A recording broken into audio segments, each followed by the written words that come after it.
Meet the Mahindra XEV9S. Powerful, stylish, and designed to take electric driving to a whole new level. With 3 battery options, 59, 70 and 79 kWh, it's built for every kind of driver. Let's look at how quickly each one charges in real life. The 59 kWh version tops up in 8 to 9 hours on a 7.2 kW AC charger and just 6 hours with an 11.2 kW setup. Move to the 70 kWh battery and you're looking at around 10.2 hours on 7.2 kW or about 7 hours with 11.2 kW.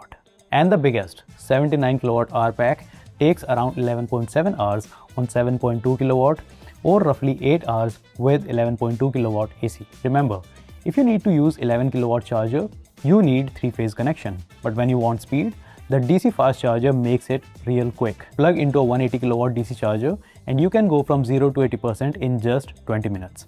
And that's exactly where Zevpoint comes in. For a sleek, wall-mounted setup, choose the Polar X1 wall-mounted charger. And if you want flexibility on the go, the portable AVO X1 keeps your XEV9S powered wherever you need it. Wherever life takes you, Zevpoint ensures your XEV9S stays charged, protected, and ready for the next ride.